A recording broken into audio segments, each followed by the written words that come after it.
in the Egyptian galleries at the Museum of Fine Arts, Boston, looking at one of their most celebrated sculptures. This is a dyad. That is, it's a sculpture of two standing figures. We know the identity of one of them, a prominent king from the Old Kingdom, King Menkaure, and a female figure that is thought now to be the king's mother.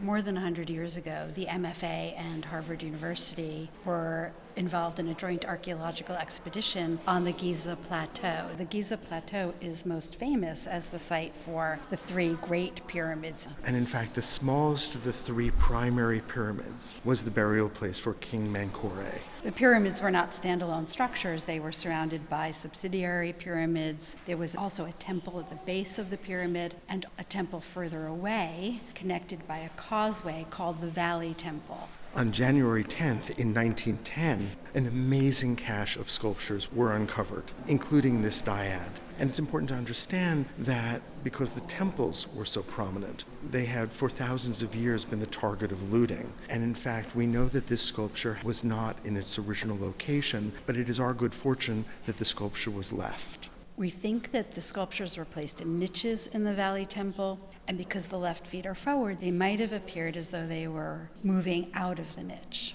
We know that the sculpture was placed in the Valley Temple, but curiously, even though the sculpture was painted, its carving was never completed. Menkaure died before his funerary complex was completed.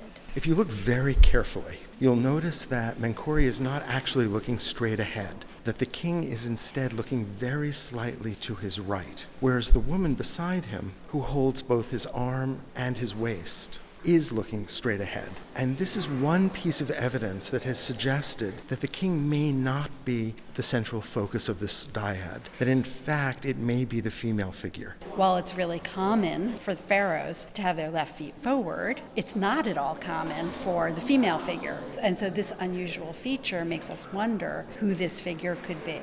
But there have been compelling arguments suggesting that this could be either the goddess Hathor or the king's mother. Or, even more compellingly, this is the king's mother with attributes of Hathor, that is embodying the goddess Hathor. Hathor was an important goddess who was worshipped on the Giza Plateau. And one of her roles was the protection of the king.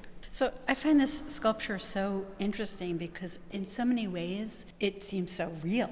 This very naturalistic treatment of areas of the body, for example, the musculature in the chest and the rib cage, or the beautiful carving around the female figure's abdomen. But we also have a real sense that these figures are idealized. They're made perfect.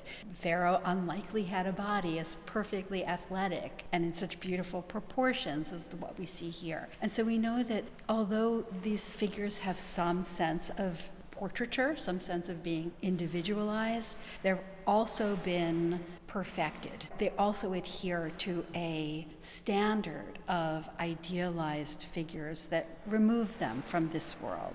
I would also add that their facial features have a kind of individualized quality to them. The high cheekbones, a little bit of a pout on the lip of the king, the fleshiness of the cheeks of the female figure. And actually, we can just make out under her wig a representation of her natural hair. And then there's this way that they are part of the stone that's behind them. And so they move their left leg forward, but they also are quite immobile at the same time. One of the ways that we know that the figures are unfinished is because of a series of absences. In every representation that we know of the king's headdress, there is a cobra that emerges from the forehead. There isn't even here a hole to attach a cobra. The headdress itself is always decorated with horizontal striping, and that's absent here. The kilt is also incised, and that's absent here.